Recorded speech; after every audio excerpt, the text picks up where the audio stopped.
Mwongeye kuramuka abakunzi ba Zamuka TV cyangwa se mwiriwe bitewe naho muherereye haba mu Rwanda mu mahanga ndetse n'ahandi hatandukanye.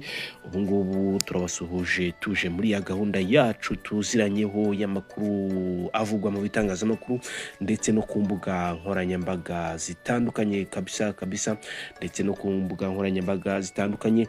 Amakuru tugiye kubabwira noneho arebana n'ibintu biri kuvugwa mu miziki, muri entertainment, ubwo ngubwo birumvikana muri politike ndetse n'ahandi hatandukanye. Bakunzi ba Zamuka TV ni ya gahunda n'ubundi yacu kabisa yo gufata amakuru avugwa ku mbuga nkoranyambaga n'ayavugwa mu bitangazamakuru bitandukanye cyangwa se yasohotse mu bitangazamakuru bitandukanye, tukabashyira hamwe kugira ngo mubashe kuyabona, kuyasoma cyangwa se nani kuyumva, inyumva nkumve amwe mukanayabona kabisa, aho kugira ngo mwirushye mujya muri izo mbuga nkoranyambaga muzizenguruka zose mushakisha ayo makuru.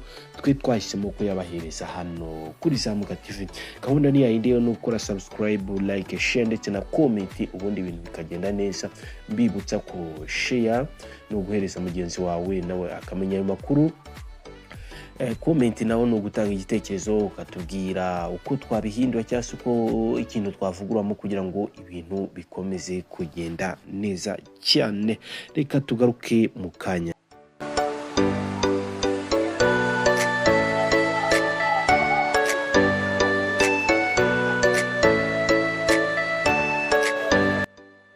Yes, bakunzi ba Zamuka TV, bakunzi ba Zamuka TV, rero katwitereke kabisa tubabwire aya makuru cyangwa se tubasomere aya makuru y'ibivugwa ku mbuga nkoranyambaga ndetse no kubitangaza amakuru bitandukanye. Ariko breaking news turahera kuri iri tangazo rya AFC M23 yasohoye kabisa, ivuga ku byerekeranye no kuva mu mujyi wa Uvira cyangwa se gukora icyo bita gusubira inyuma bakarekura umujyi wa Uvira kabisa. Ibi ngibi nibyo tubona ku itangazo uyu mutwe cyangwa se watangaje uvuga ko uvuye mu mujyi wa Uvira wari umaze iminsi umaze gufata, aho wirukanyemo ingabo z'u Burundi, Wazalendo ndetse na FARDC kabisa. Ariko mu by'ukuri uyu mujyi bari bawufite iminsi yarishize bawufite, none AFC M23 yatangaje ko uyu mujyi ibaye iwurekuye igendeye ku masezerano ya Doha y'amahoro ndetse n'ibyo Leta Zunze Ubumwe za Amerika zaba zarasabye uyu mutwe urwana na Leta ya Kongo cyangwa se n'ingabo za Kongo. Itangazo kabisa tubona ku rubuga rwa X rw'umugabo bita cyangwa se umuntu ukomeye cyane bita Nanga, Colonel Nanga, umuyobozi wa AFC M23, rivuga ko Uvira cyangwa se izi ngabo za M23 zaba zikuye ku bushake muri uyu mujyi wa Uvira. Iri tangazo mu ncamake hari aho rivuga ko AFC M23 izakura ku bushake ingabo zayo mu mujyi wa Uvira hashingiwe ku busabe bw'ubuhuza bwa Leta Zunze Ubumwe za Amerika kabisa. Ariko iravuga iti ibyo ari byo byose nubwo tuvuye muri uyu mujyi wa Uvira ntabwo tusize kugira ngo abe uburyamo cyangwa se abe aho ingabo z'u Burundi, Wazalendo ndetse n'indi mitwe ibangamira abaturage hariya muri Kivu y'Amajyepfo izaza gutura kugira ngo ibashe kubangamira abaturage. Oya, tusize ari umujyi kugira ngo ube umujyi w'amahoro, kugira ngo duhe amahoro abaturanyi bacu, ariko ntabwo ari ukugira ngo ube umujyi w'uburyamo cyangwa se aho ingabo z'u Burundi, Wazalendo ndetse n'imitwe yindi ibangamira abaturage muri biriya bice mu misozi ya Minembwe, aho iyo mitwe izacumbika. Oya, iyi Uvira tuyigize libre kugira ngo ube umujyi w'amahoro, ube umujyi ukomeze kuba umujyi w'amahoro, ariko dusaba ko abaturage baho ndetse n'abo mu Minembwe bakomeza kubaho neza cyane. Nguko uko M23 yatangaje ko igiye kuva muri uriya mujyi wa Uvira yari imaze iminsi ifashe, ariko na nyuma ikaba ivuga ko yubahirije mediation cyangwa se ubuhuza bwa Leta Zunze Ubumwe za Amerika kabisa. Andi makuru tubabwira nuko kubyerekeranye no mu Rwanda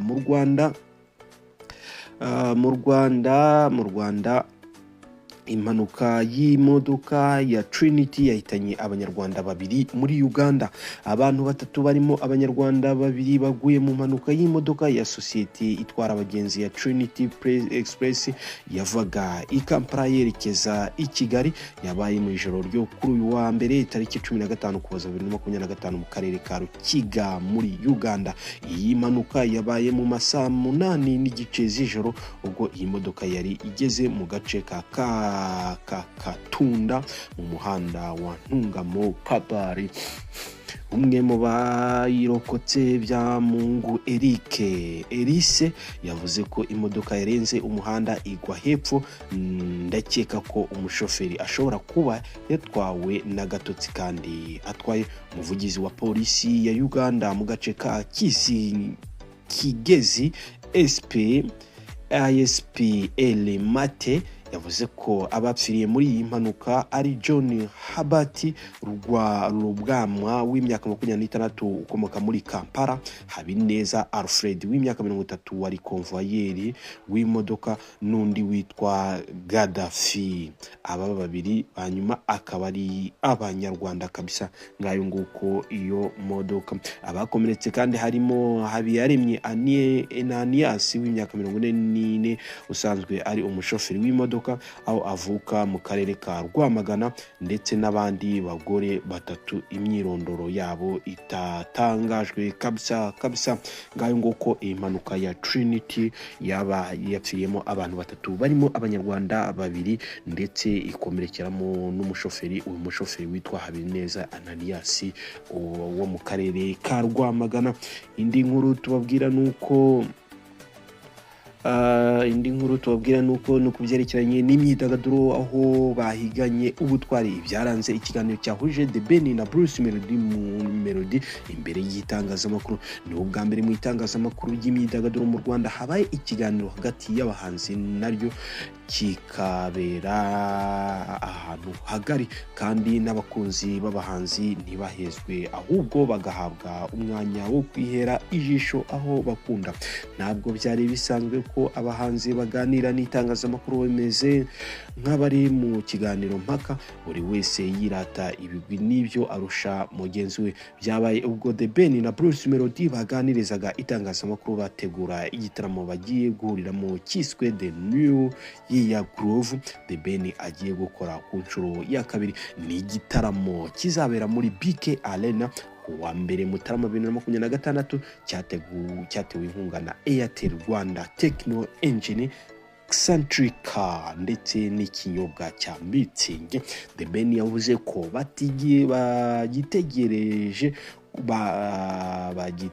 bagitekereje bashaka gukora ikintu Kigali kitazaba rimwe ahubwo kigomba kubaho mu buryo buhoraho kandi kigahuriza hamwe abahanzi batandukanye mu Rwanda no hanze. Bakoreye ikiganiro muri Kigali Car Free Zone. Ni ku nshuro ya mbere muri Kigali Car Free Zone habereye ikiganiro hagati y'abahanzi n'itangazamakuru. Ubundi akenshi ahubwo bamwe bakunze kuhakorera ibitaramo bitandukanye kabisa.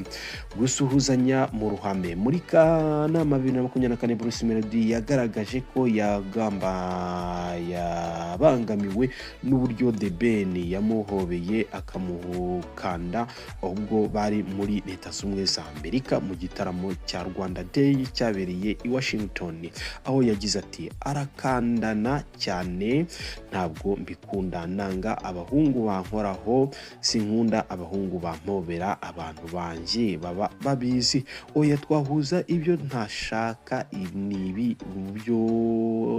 ibintu byo gukabakabana, byo guhoberana ntabwo mbikunda kabisa. Guhera icyo gihe nta na rimwe abahanzi uko ari babiri bigeze bagaragara basuhuzanya mu ruhame ubwo bari mu kiganiro n'itangazamakuru kuri uyu wa mbere rero tariki ya 15 Ukuboza 2025. Basuhuzanyije noneho karava kabisa. Bruce Melody yajyanye akaboko ubwo basuhuzanyaga, ariko The Ben aramwiyegereza. Nyuma basabwe guhoberana ariko Bruce Melody arabyanga. ati nanga guhoberana kurenza kuza hano kuko meze nk'uri mu rugo rwa The Ben, kuba nemeye kuza ni ikimenyetso cyo gushyira hamwe. The Ben we yavuze ko ibyo guhoberana byo atari ngombwa kabisa. Ngayo nguko rero nibyo twaba tubabwiye kuri aba bahanzi babiri, ariko ntabwo twasoza tutababwiye kuri aka kantu ko bahiganye ubutwari. Umunyamakuru yabaje Bruce Melody niba yifata nka nimero ya mbere biturutse ku butumwa ashyira ku mbuga nkoranyambaga, yarangiza bugaherekezwa n'umubare wa 001.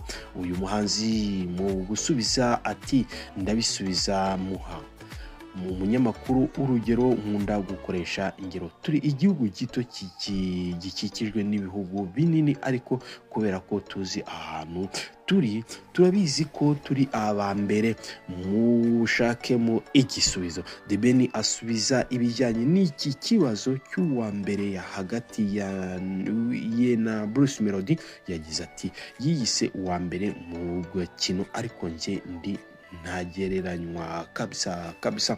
Ngayo nguko rero nibyo twaba tubabwiye muri entertainment kuri izi nkuru zimeze gutya. Perezida Kagame yakiriye abayobozi b'ibigo mpuzamahanga bishora imari mu nzego zirimo amahoteli. Perezida Paul Kagame kuri wa 15 Ukuboza 2025 yakiriye abayobozi b'ibigo mpuzamahanga bishora imari mu nzego zirimo amahoteli. Abakiriwe n'umukuru w'igihugu barimo umuyobozi mukuru wa Halima Group Hotels and Resorts Investment Maldives na Jiha Global Investment, Muhammad Ali Jannah umuyobozi mukuru Gasana Abudu Group na Ahmed Abudu ushinzwe imari muri Gasana Abudu Group. Ibiro by'umukuru w'igihugu viraje uruguru byatangaje ko Perezida Kagame n'aba bayobozi baganiriye ku mahirwe y'ishoramari ari mu Rwanda mu nzego zirimo amahoteli yo ku rwego rwo hejuru no mu kubaka amacumbi. Halima Group ni itsinda ry'ibigo bitandukanye bifite ubunararibonye mu ishoramari mu rwego rw'amahoteli yo ku rwego rwo hejuru n'amacumbi, bikanatanga ubujyanama mu ishoramari. Yagize uruhare mu kubaka amahoteli akomeye ku isi arimo Anantara Banana Island Resort iherereye i Doha muri Qatar na Waldorf Astoria Maldives Ithafushi mu birwa bya Maldives. GIH ni ikigo kigira uruhare rukomeye mu ishoramari no mu bujyanama ku ishoramari, gifite icyicaro muri Leta Zunze Ubumwe z'Abarabu, nayo yibanda mu bwubatsi bw'amahoteli n'amacumbi. Kubera izina iki kigo cyubatse, Jannah ukiyobora yahawe inshingano zitandukanye zirimo iy'umujyanama wihariye w'umuryango w'abibumbye mu bijyanye n'ubukerarugendo, perezida w'umuryango ushinzwe ubwubatsi muri Maldives na perezida w'urugaga rw'abakoresha muri Maldives. Gasana Abudu Group yashinzwe na Gasana Abu mu 1994. Abudi ni umushoramari, umucuruzi n'umugiraneza uzwi cyane mu bijyanye mu bucuruzi bw'imodoka nshya izakoze n'ibikoresho byazo bisimbura ibifite ikibazo. Iki kigo gikora ishoramari no mu zindi nzego zirimo urw'amahoteli n'amacumbi, ubuzima, gucuruza ibyo kurya no mu itangazamakuru. Gifite amashami muri Leta Zunze Ubumwe z'Abarabu, Australia no mu Bubiligi kabisa. Ngayo nguko abashoramari Perezida Kagame yakiriye kuza gushora imari mu gihugu cyacu cy'u Rwanda kabisa. Reka turebe iyi ngiyi Kivu y'Amajyepfo. Abasirikare b'u Burundi bahungiye muri Fizi mu gihe AFC M23 yatangaje ko igiye kuva mu mujyi wa Uvira igasiga umujyi wa Uvira. Abasirikare b'u Burundi bahunze Kipupu Kipupu bagaragaje bava mu misozi bava mu misozi ya miremire ya Minembwe berekeza mu bice bya Fizi muri Kivu y'Amajyepfo. Uburundi bwari bufite ingabo zirenga 20,000 muri Repubulika Iharanira Demokarasi ya Kongo, ndetse bose baherereye muri Kivu y'Amajyepfo. Imirwano yatangiye mu byumweru bibiri yasize ku wa gatanu kuza AFC M23 ifashe umujyi wa Uvira, nubwo yamaze gutangaza ko igiye kuvamo. Bamwe mu basirikare b'u Burundi bahungira iwabo, abandi bahungira mu misozi miremire ya Minembwe. Amashusho yasakaye ku mbuga nkoranyambaga agaragaza imirongo miremire y'abasirikare b'u Burundi bava mu birindiro byabo mu misozi miremire ya Minembwe muri berekeza muri Fizi. Uburundi bwinjiye mu ntambara zibera muri muri RDC zigiye gufatanya na RDC kurwanya AFC M23 kuva muri Kivu y'Amajyaruguru batsindwa intambara y'Igoma, Bukavu na Uvira. Ubutegetsi bw'u Burundi bwavuze ko igihe cyose hazagira ikibuza amahoro Uvira nabyo butazakihanganira kabisa. Ariko ubu ngubu amakuru ahari nanone twakomeza kwibutsa nuko AFC M23 yavuye muri Uvira, igiye kuva muri Uvira. Indi nkuru iravuga ko Arabia Saudite yahaye abantu 340 igihano cy'urupfu mu 2025. Abantu 340 bahawe igihano cy'urupfu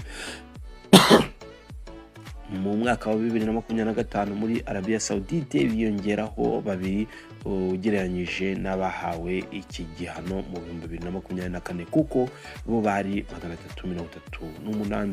Ibi byatangajwe ku wa 19 Kuboza n'ikinyamakuru cya AFP dukesha iyi nkuru.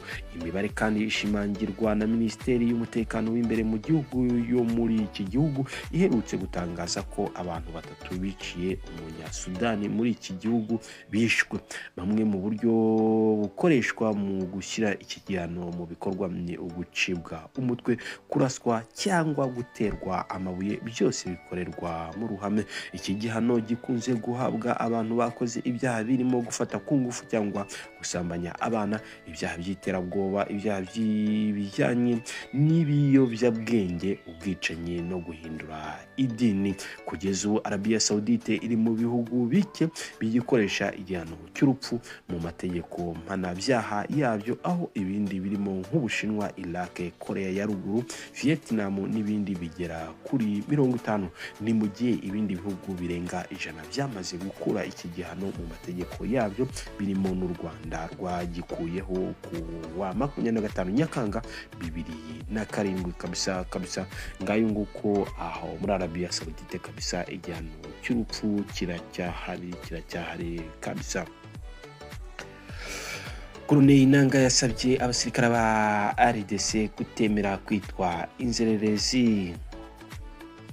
Umuhuzabikorwa w'ihuriro rirwanya ubutegetsi bwa Repubulika Iharanira Demokarasi ya Kongo, Colonel Nanga, yavuze ko abasirikare b'iki gihugu badakwiye kwemera kwitwa inzererezi. Perezida wa RDC Felix Tshisekedi yatangaje ko ubwo yajyaga ku butegetsi yasanze ingabo zimeze nk'inzererezi zoherezwaga ku rugamba, nta biribwa, nta masasu, nta buyobozi buzwi, nyamara bagasabwa kujya gushaka intsinzi ku rugamba. Aya magambo yasamiwe hejuru n'abantu ku buryo bahise bavuga ko atari akwiye kuvugwa n'umukuru w'igihugu kuko agayisha igisirikare cy'igihugu.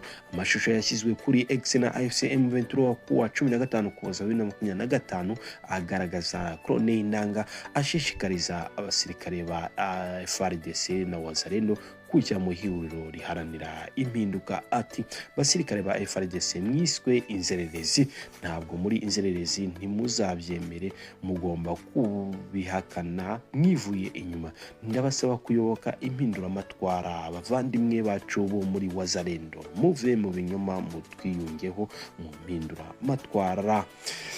Maginga ya umutwe wa AFC M23 wagenzuraga ibice bya binini byo muri Kivu y'Amajyepfo n'iy'Amajyaruguru harimo umujyi wa Goma, Bukavu na Uvira, ariko Uvira imaze gutangaza ko yayivuyemo kabisa. Ngayo nguko uko byari bimeze.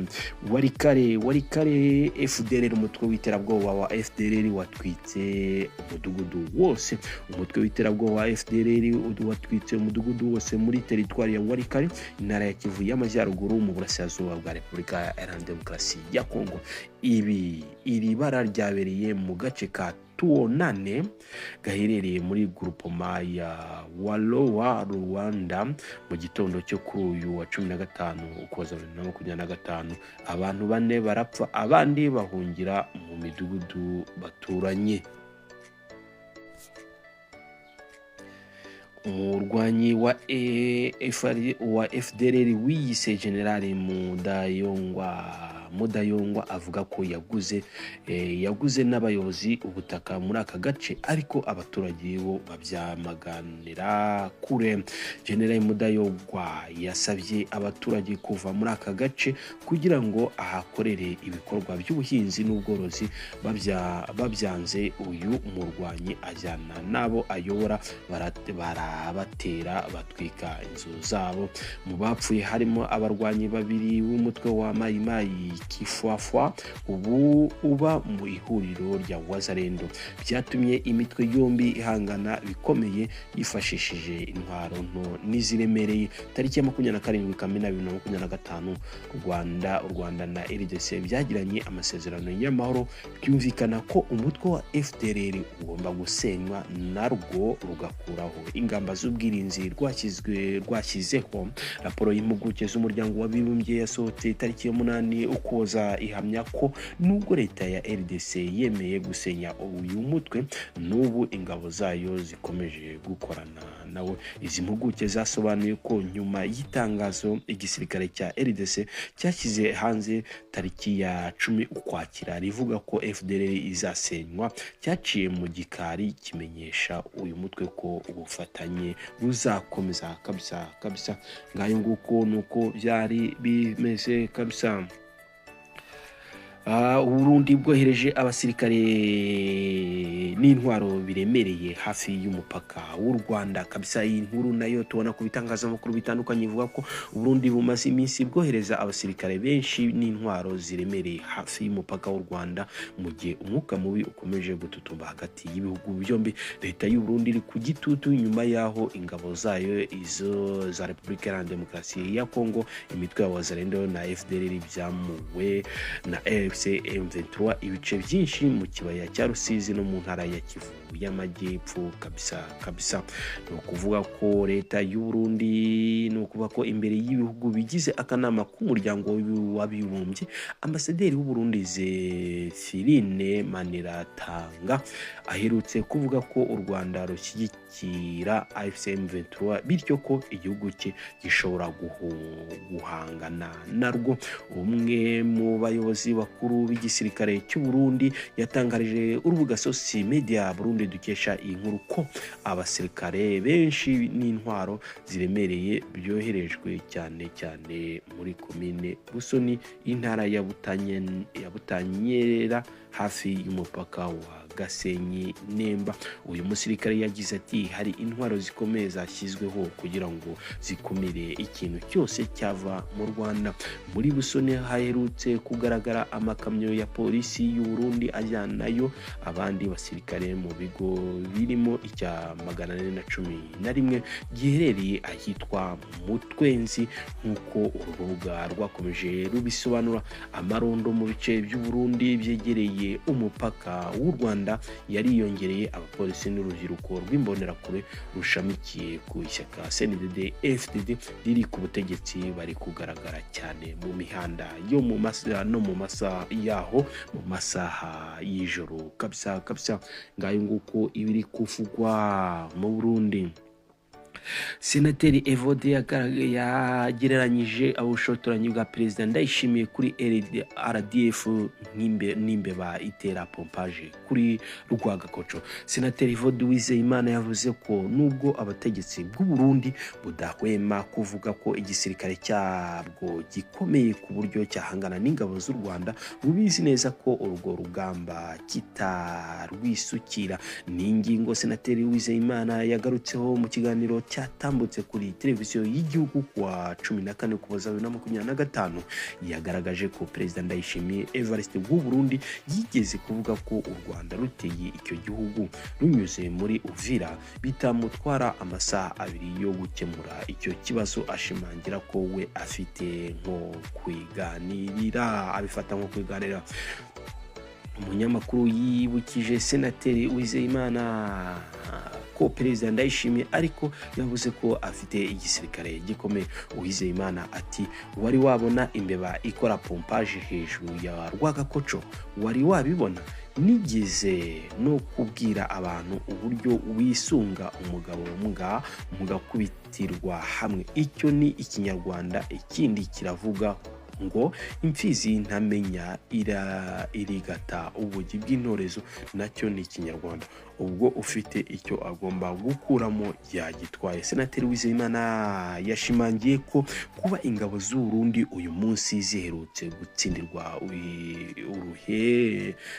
uruhenu mu mujyi wa Uvira, zikiyirukana uyu mujyi ugasigara mu maboko ya FCM23, bigaragaza ko ibyo Perezida Ndayishimiye avuga aba yenyegeza intambara ku Rwanda kandi atayishoboye kabisa. Ngayo nguko iyo nkuru yo yabivugaga. Noneho turebe iyi nkuru yindi, inkuru itangaje ivuga ko umugore wo muri Zambia yatsindiye gatanya nyuma yuko umugabo we avugwaho kumwima imibonano mpuzabitsina imyaka 7. Urukiko rw'iwabo rwa Matero rwasheshe ishyingirwa ryari rimaze imyaka 18 nyuma yuko umugore ashinja umugabo we kumwima uburenganzira bwo kubana nk'abashakanye imyaka 7 ndetse no kutita ku nshingano zo gutunga umuryango. Urukiko rwumvise ko Marvis Mushoko w'imyaka 35 utuye mu gace ka Kabanana yareze umugabo we Samora Njobwe w'imyaka 44, umushoferi wa bisi, amusaba gatanya ashingiye kumutererana no kumwima imibanire y'abashakanye. Nk'uko byatangarijwe, umucamanza Henriette Murenga, bombi bashyingiranywe mu 2007 bakaba bafitanye abana 4. Mashoko yabwiye urukiko ko mu ntangiriro ishyingiranwa ryari ryiza ariko nyuma riratandukana bigeze no kwitandukanya.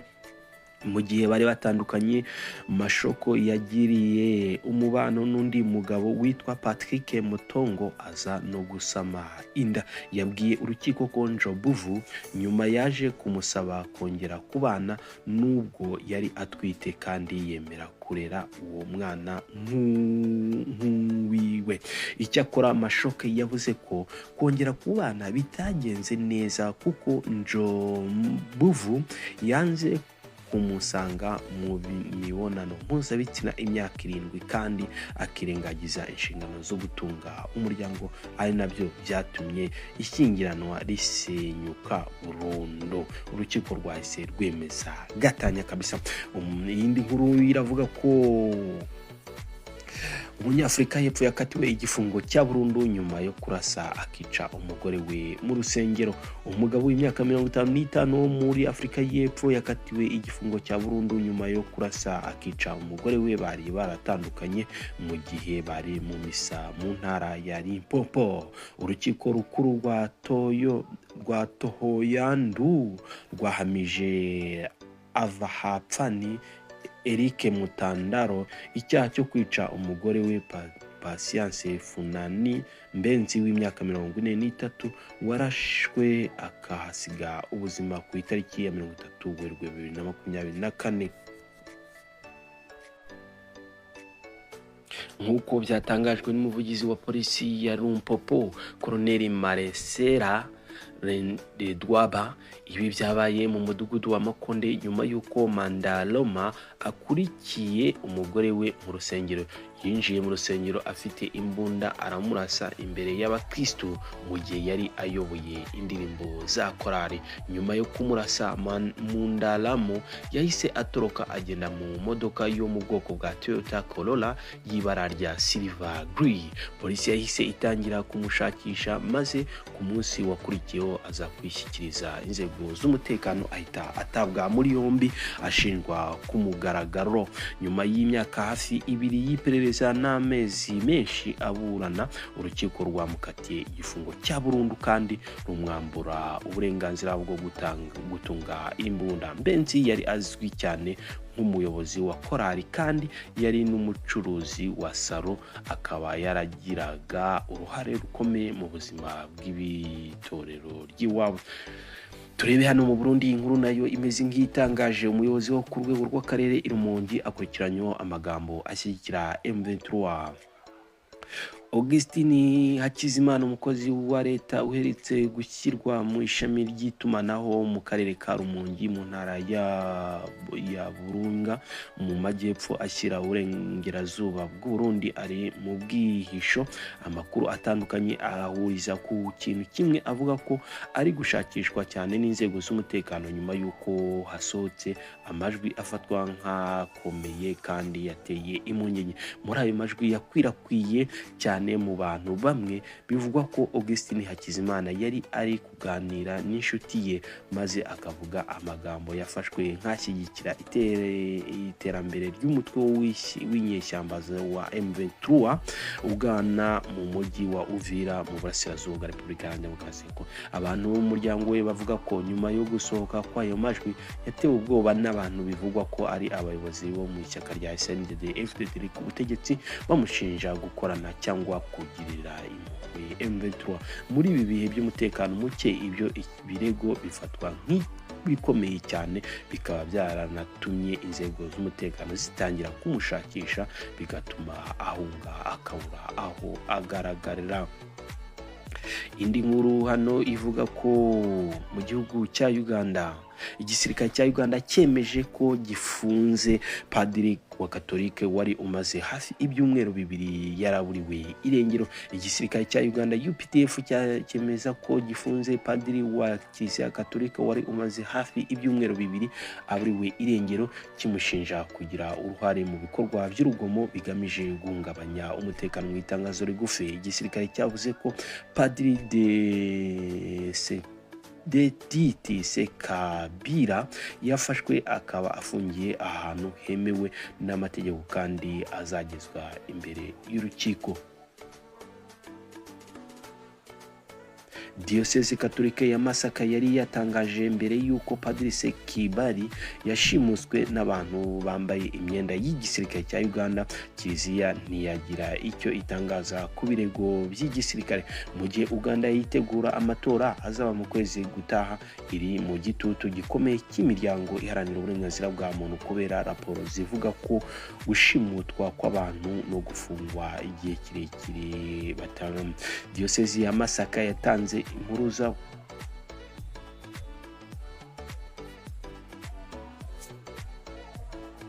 yatanze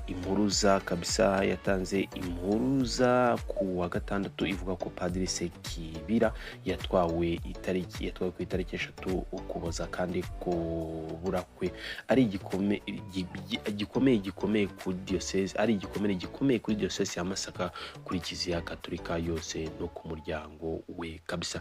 Ngayo nguko niyo makuru twari tubafitiye. Rero bakunze Bazamuka TV, ni gahunda rero mukore subscribe, like, share ndetse na comment kugira ngo dukomeze tubahereze ibintu byinshi. Ciao ciao.